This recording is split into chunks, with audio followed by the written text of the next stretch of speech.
ketiga dibuka bukunya halaman 57. Judulnya mengenai melestarikan budaya bangsa melalui puisi rakyat. Tujuan pembelajaran hari ini adalah peserta didik mengungkapkan pemahamannya terhadap puisi rakyat dengan membandingkan jenis dan unsur puisi rakyat. Yang kedua, peserta didik menjelaskan pendapatnya melalui kegiatan menginterpretasikan tujuan penulisan puisi dengan baik. Yang ketiga, peserta didik dapat memahami dan menyimpulkan informasi dari teks lisan. Selanjutnya kita masuk ke materi yang pertama, yaitu pengertian dari puisi rakyat. Apa itu puisi? Puisi adalah salah satu bentuk karya sastra yang disajikan dengan bahasa yang indah dan padat makna. Puisi ini bersifat imajinatif, terdiri dari rangkaian kata-kata yang menggambarkan perasaan penulisnya. Di puisi rakyat itu menggambarkan perasaan penulisnya. Kemudian dengan rangkaian kata tersebut, penulis menyampaikan pesan yang ingin disampaikan melalui karyanya. Puisi rakyat. Pengertian dari puisi rakyat adalah sastra lisan berupa puisi terikat yang berkembang pada masa masyarakat tradisional dan dilestarikan karena mengandung unsur budaya yang luhur. Puisi rakyat terikat karena di dalam penciptaan puisinya diatur oleh ketentuan-ketentuan tertentu seperti jumlah suku katanya, jumlah baris, jumlah bait, dan rima. Selanjutnya ada karakteristik puisi rakyat yang pertama adalah bersifat anonim. Yang kedua disampaikan dari mulut ke mulut. Yang ketiga diwariskan turun temurun. Yang keempat terkait berbagai aturan. Nah, bersifat anonim artinya tidak ada nama pengarangnya, tidak ada nama penulisnya tertulis dalam puisi, dalam pantun tersebut. Disampaikan dari mulut ke mulut, dari kalian, dari kakak ke kalian, dari mulut ke mulut, diwariskan secara turun temurun. Seperti contohnya pada acara pernikahan orang Betawi, ya. Orang Betawi itu diwariskan secara turun temurun. Sebelum acara pernikahan dimulai, di situ ada balas pantun, saling balas pantun. Kemudian yang keempat, terikat berbagai aturan. Terikat berbagai aturan tadi seperti jumlah baris, jumlah bait, apalagi jumlah suku kata, sama satu lagi apa? Rima. Nah, puisi dibedakan menjadi dua, yaitu puisi lama, puisi dan puisi baru. Puisi lama terikat oleh berbagai aturan seperti jumlah suku kata, jumlah baris, jumlah bait, dan rima. Contoh dari puisi lama yaitu pantun, gurinda, mantra, talibun, syair, dan sloka. Yang kedua ada puisi baru. Puisi baru ini tidak terkait oleh aturan tertentu. Contohnya seperti balada, romansa, elegi, soneta, ode, dan satir. Selanjutnya ada jenis-jenis puisi rakyat. Yang pertama adalah pantun. Apa itu pantun? Pantun adalah puisi rakyat yang bertujuan untuk menyampaikan perasaan, saran, larangan, nasihat, kasih sayang, ajaran budi pekerti, moral, serta kritik sosial. Dalam pantun ada ciri-cirinya. Yang pertama ada dari 4 baris dalam satu bait. Perhatikan contoh ini. Anak kecil bermain batu, batu besar dilempar ke sumur. Belajar jangan mengenal waktu, juga jangan mengenal umur. Ciri pantun yang pertama adalah terdiri dari 4 baris dalam satu bait. Baris pertamanya adalah anak kecil bermain batu. Baris keduanya batu besar dilempar ke sumur. Baris ketiganya belajar jangan mengenal waktu. Baris keempatnya adalah juga jangan mengenal umur. Keempat baris itu adalah bait. Satu bait. Ini satu bait. Kemudian setiap bait memuat 2 baris sampiran dan 2 baris isi. Yang disebut dalam sampiran itu baris pertama dan baris kedua. Ini sampiran.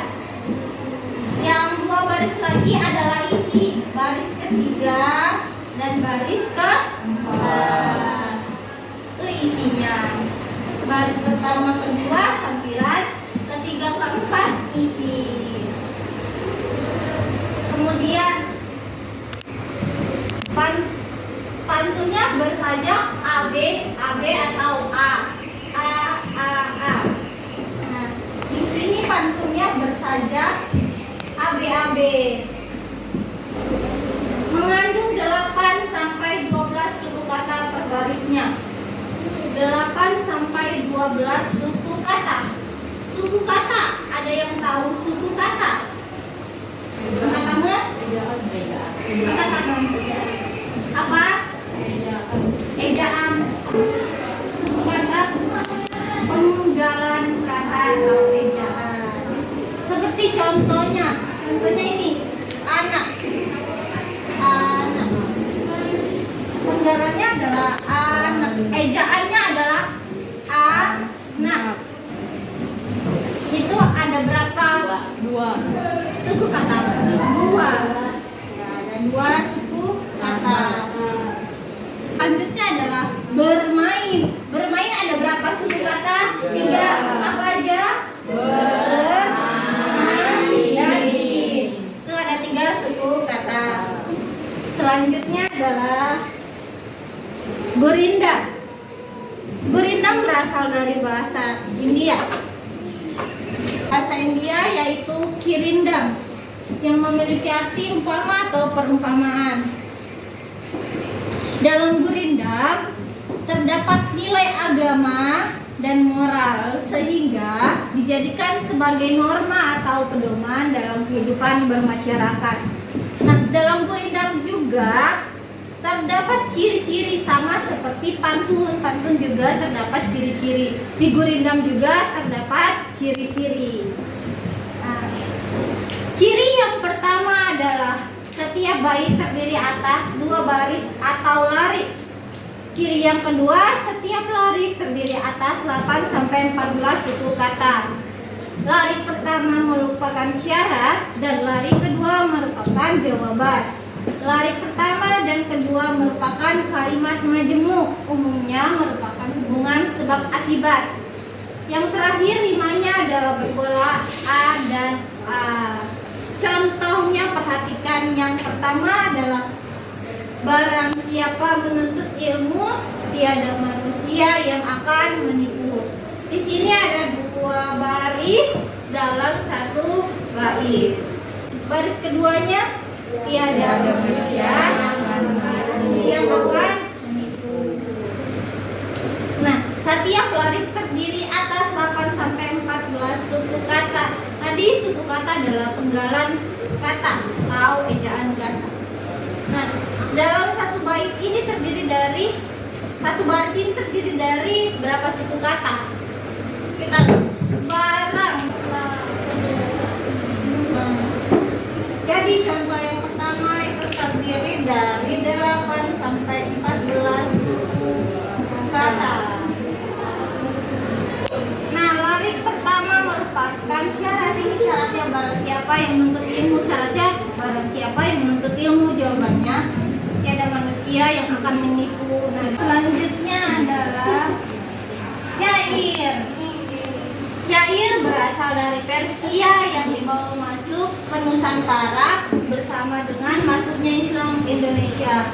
Syair berasal dari bahasa Arab yaitu syair atau syukur yang berarti perasaan yang menyadari.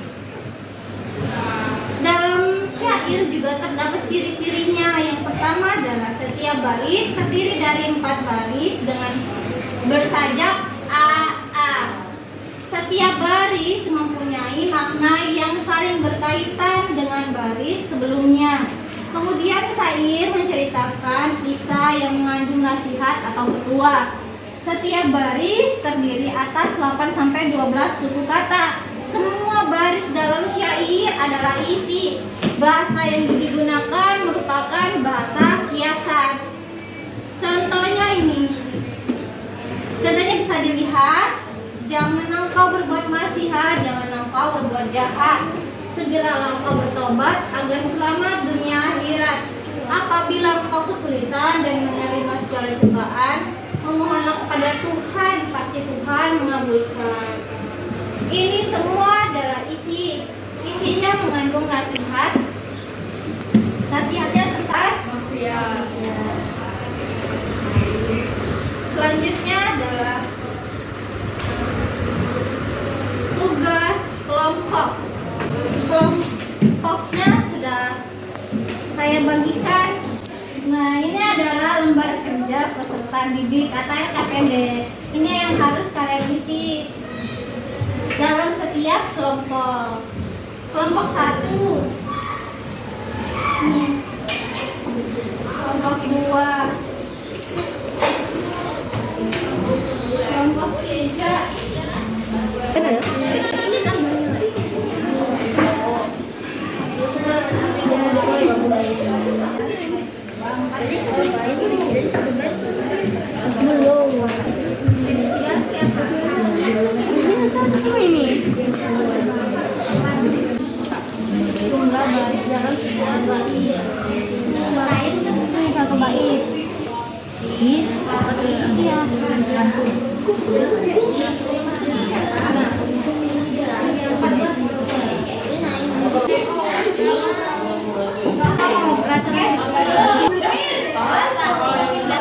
Baik, sekian materi untuk hari ini. Ada yang masih ingat materi yang kakak sampaikan hari ini apa aja?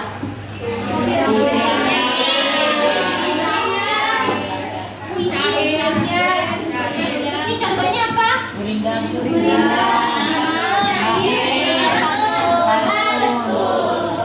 Baik, untuk hari ini kesimpulannya adalah puisi rakyat adalah karya sastra lisan berupa puisi terikat yang berkembang kepada masyarakat tradisional dan harus dilestarikan karena mengandung unsur budaya yang fluid dan disajikan dengan bahasa yang indah dan padat makna.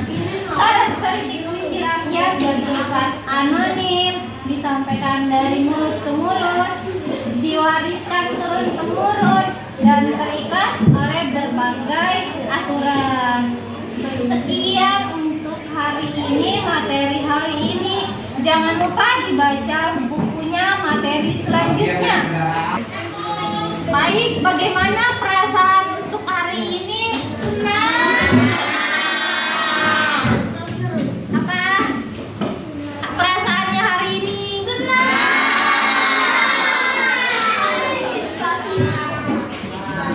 Baik, sekian dari materi hari ini. Jangan lupa membaca bukunya untuk materi selanjutnya. Dan nanti Ibu menjelaskan materi selanjutnya di pertemuan selanjutnya.